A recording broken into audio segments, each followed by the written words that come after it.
Om Shanti. Good morning. आज बाबा की 17/6/2021 की वाणी है। आज बाबा ने कहा कि जिस बच्चे ने पारलौकिक बाप को जानकर पहचान कर उनको याद करते हैं, उसे ही सच्ची प्रीत बुद्धि कहते हैं। इसलिए कहते हैं प्रीत बुद्धि विजयंती। आस्तिक भी उन्हें कहेंगे। और साथ में बाबा ने कहा दूसरी बात कि किस बात से सिद्ध होता है कि भगवान सचमुच भक्तों का रक्षक है। भगवान तो सबका रक्षक है, लेकिन भक्तों का भी रक्षक है। आज सारी दुनिया रावण की जेल में फंस गई है, रावण की कैद में है, विकारों की जेल में है, दुखी है, परेशान है, समस्याओं से घिरी हुई है।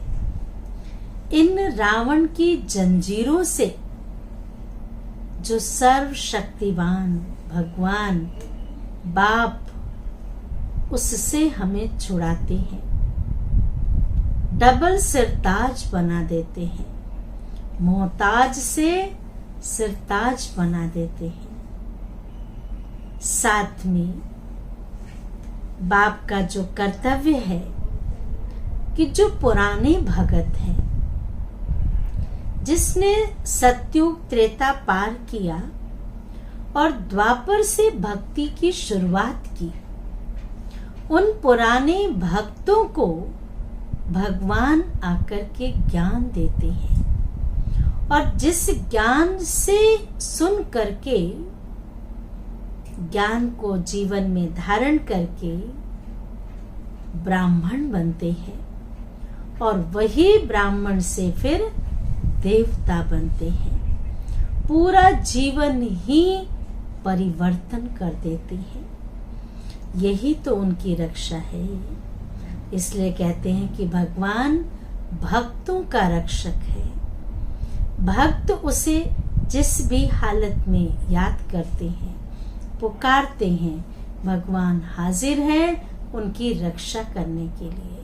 क्योंकि भगवान माता पिता है ना, और माता पिता बच्चों की पुकार सुन करके वापस ना आए, उनके संकल्प पूरे ना करें, ऐसा हो नहीं सकता। तीसरी बात बाबा ने सुनाया कि जब भी कोई इन्वेंशन करनी हो, नई इन्वेंशन करनी हो, तो हमेशा अंडरग्राउंड हो जाते हैं। तो बाबा ने कहा तुम्हें भी अंडरग्राउंड होना है। कौन से अंडरग्राउंड होना है? इन्हीं गुफाओं में चले जाना है। अंतर्मुक्ता की अंडरग्राउंड हो जाओ, अंतर्मुक्ता की गुफा में चले जाओ और वहां जाकर के मनन चिंतन करो। और जो मनन चिंतन करेंगे, जो मक्खन निकलेगा, जिससे खुशी होती है, शक्ति की प्राप्ति होती है, और सहज ही आने वाली परिस्थितियों से, विघ्नों से सतर्क हो जाते हैं। तो ये 2-3 बातें बाबा ने विशेष सुनाई। अभी हम सुनते हैं बाबा की वाणी। मीठे बच्चे, तुम पारलौकिक बाप को यथार्थ रीति जानते हो। तुम पारलौकिक बाप को यथार्थ रीति जानते हो, इसलिए तुम्हें ही सच्चे प्रीत बुद्धि व आस्तिक कहेंगे। तुमने ही जाना है, इसलिए तुम्हें प्रीत बुद्धि और आस्तिक कहेंगे। प्रश्न है, बाप के किस कर्तव्य से सिद्ध होता है? बाप के किस कर्तव्य से सिद्ध होता है कि वह भक्तों का रक्षक है, जिसका बहुत सुंदर जवाब दिया बाबा ने। सब भक्तों को रावण की जेल से छुड़ाना है, सब रावण की कैद में है, जेल से छुड़ाना है। इनसॉल्वेंट से सॉल्वेंट बनाना यह एक बाप का ही कर्तव्य है। कोई इंसान नहीं कर सकता, कोई गुरु गोसाई नहीं कर सकते, कोई धर्म स्थापक नहीं कर सकते, क्योंकि सबका उद्धार करने वाला, मुक्ति देने वाला, दुखों से छुड़ाने वाला, एक दुख हरता सुख करता, जीवन मुक्ति दाता एक परमेश्वर है, परमात्मा है, शिव बाबा है। जो पुराने भक्त हैं उन्हें ब्राह्मण बनाकर देवता बना देना, यही उनकी रक्षा है। भक्तों का रक्षक आया है अपने सभी भक्तों को मुक्ति, जीवन मुक्ति देने के लिए। सभी भक्तों को मुक्ति, जीवन मुक्ति देने के लिए भक्तों का रक्षक आया हुआ है। गीत है, भोलेनाथ से निराला कोई और नहीं, डम डम डमरू बजाने वाला कोई और नहीं। भोलानाथ ही सारे विश्व के कोने कोने में अपना संदेश, अपना ज्ञान का डमरू बजाते हैं। धारणा के लिए मुख्य सार है, श्रीमत पर चलकर श्रेष्ठ ते श्रेष्ठ देवता बनना है। श्रीमत पर चलकर श्रेष्ठ ते श्रेष्ठ देवता बनना है। सारे विश्व की सच्ची सच्ची रूहानी सेवा करनी है। सारे विश्व की, घर परिवार की सिर्फ नहीं, अपने की सिर्फ नहीं, सारे विश्व की सेवा करनी है। आदि सनातन देवी देवता धर्म की स्थापना में बाप का पूरा पूरा मददगार बनना है। दूसरी पॉइंट है, आत्मा को सच्चा सोना बनाने के लिए, शुद्ध बनाने के लिए एक बाप के सिवाय किसी भी देहधारी को याद नहीं करना। अग्नि में जो चीज डाली जाती है उसे परिवर्तन करने के लिए तो तपती हुई अग्नि में डालते हैं। ये नहीं धुआं निकल रहा है उसमें डाला और वापस निकाल लिया, कोई फर्क नहीं पड़ेगा। तो धुआं निकलना अर्थात भिन्न भिन्न व्यक्तियों को याद करना, एक शिव बाबा को याद करना, यह इससे ही क्या होगा?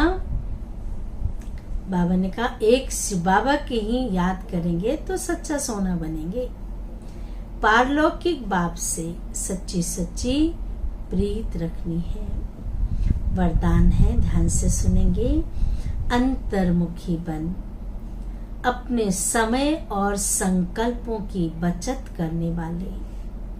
समय और संकल्पों की बचत करने वाले विघ्न जीत भव, जिसका विस्तार है, कोई भी नई पावरफुल इन्वेंशन करते हैं तो अंडरग्राउंड करते हैं। वैसे भी आप देखिए, कोई बात सोचनी होती है तो कहते थोड़ा एकांत दो, मुझे शांति में रहने दो, अंडरग्राउंड करते हैं। आप भी जितना अंतर्मुखी अर्थात अंडरग्राउंड रहेंगे उतना वायुमंडल से बचाव हो जाएगा। जितना वाचा में आएंगे, फालतू बातों में आएंगे, वायुमंडल वैसे ही दूषित हो जाता है। आप अंडरग्राउंड रहिए, अंतर्मुखता की गुफा में रहिए, वातावरण, अशुद्ध वातावरण से बच जाएंगे, मनन शक्ति बढ़ेगी। फायदा ये होगा अंडरग्राउंड में जाने से, एक तो वायुमंडल अच्छा मिलेगा, दूसरा मनन शक्ति बढ़ेगी, और तीसरा माया के विघ्नों से भी सेफ हो जाएंगे। वायुमंडल, मनन शक्ति बढ़ेगी और माया के विघ्नों से सेफ हो जाएंगे। बाहर मुक्ता में आते भी अंतर्मुख, हर्षित मुख, आकर्षण मूर्त रहो। अंतर्मुख, हर्षित मुख और आकर्षण मूर्त रहो। जो अंतर्मुखता की गुफा में रहकर आएगा, जैसे वो वाचा में भी आएगा, बाहर मुक्ता में भी आएगा, तो उसके अंदर ये खूबी होगी। एक तो वो खुश होगा, धैर्यवत होगा, शांत होगा, अंतर्मुख होगा और आकर्षण, रूहानियत की आकर्षण होगी, बाहरी आकर्षण नहीं। कर्म करते भी यह प्रैक्टिस करो तो समय की बचत होगी और सफलता भी अधिक होगी। समय भी कम और सफलता भी अधिक हो अनुभव करेंगे। स्लोगन है, बीमारी से घबराओ नहीं। आजकल बहुत बीमारियां हैं ना, हर कोई कहीं ना कहीं किसी न किसी बीमारी से घिरा हुआ है। बाबा ने कहा बीमारी से घबराओ नहीं, उसे दवाई रूपी फ्रूट खिलाकर विदाई दे दो। दवाई रूपी फ्रूट खिलाकर विदाई दे दो तो बीमारी से मुक्त हो जाएंगे। अच्छा, ओम शांति, ओम शांति, ओम शांति।